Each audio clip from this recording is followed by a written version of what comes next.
Thanks, Mike. The Duchess of York, Sarah Ferguson, making headlines recently after being diagnosed with malignant skin cancer months after a breast cancer diagnosis. The melanoma was found after several moles were removed during her reconstructive breast surgery. Doctors are analyzing to see if they caught it early. We certainly hope so. So if you have a concerning spot, what should you be concerned about? Dr. Griffin, dermatologist at Kelsey-Seybold Clinic, joins us live this morning. Thanks so much for joining us, Dr. Griffin. My pleasure. Thank you for having me. I sure appreciate it. So first and foremost, let's explain and talk about what exactly is melanoma. That's a great question. So melanoma is the third most common type of skin cancer, and it develops from the cells that make the pigment in your skin. So they're normally present, but when they turn cancerous or go bad, however you want to say it, then they develop into melanoma skin cancer.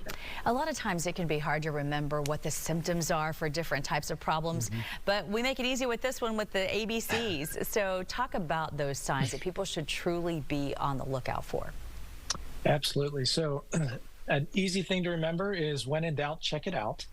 But A, B, C, and I'll add D and E. I love my letters. So if there's a mole that is asymmetric, meaning it's very different in color or shape from side to side, then that's a warning sign. If the borders are not round, so if it's moving off to one side, growing off to one side, that's unusual. Moles should only have about one or two colors. So if there's three or more colors, that's the C, then it should be checked out. And then the D and E. So moles generally are about the size of a pencil eraser or smaller. So things that are bigger than a pencil eraser may be worth getting checked out. And then the last one may actually be the most important, E, which is evolution. So if you have a new mole or a mole that is changing, that's something that's changing over time, and that's one you'd probably better have checked out. So what are some treatment options and things that people can do to help this?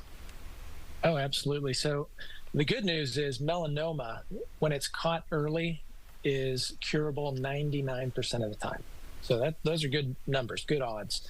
This is one cancer where we have good screening tools, and when we catch it early, we can really be helpful with the treatment. Prevention, though, is always worth a pound, right? So prevention means avoiding those really bad sunburns, and I would add tanning beds to the list. Now tanning beds have to have a sticker on them that says they cause cancer, so don't use those. It increases your risk about 1% each time you use a tanning bed. And then don't go out to Galveston and turn into a lobster every year. It's okay to respect the sun, but don't go out there and just get fried. That seems to increase your risk quite a bit. And Dr. Griffin, we talked about, and you just mentioned how important it is to protect yourself from the sun, and that's for all types of skin cancers. But sometimes melanoma develops where the sun doesn't shine, for lack of better words. How do you prevent that? Yeah, that's a great point. So about 95% of melanomas we think are directly attributable to ultraviolet light radiation, so sun exposure. But there's 5% where you can't explain it from the sun, so it can happen in strange places. It can happen underneath your fingernails. It can happen on the bottoms of your feet. There's some famous people in the past that have had melanoma on the bottoms of their feet and just thought it was a sore that never healed. So there isn't really a prevention. For those, it's knowing what to look out for and getting that checked out early. All right, Dr. Griffin, dermatologist at Kelsey-Seybold Clinic. We appreciate you for all of your insight on this important topic. Thank you so much. My pleasure.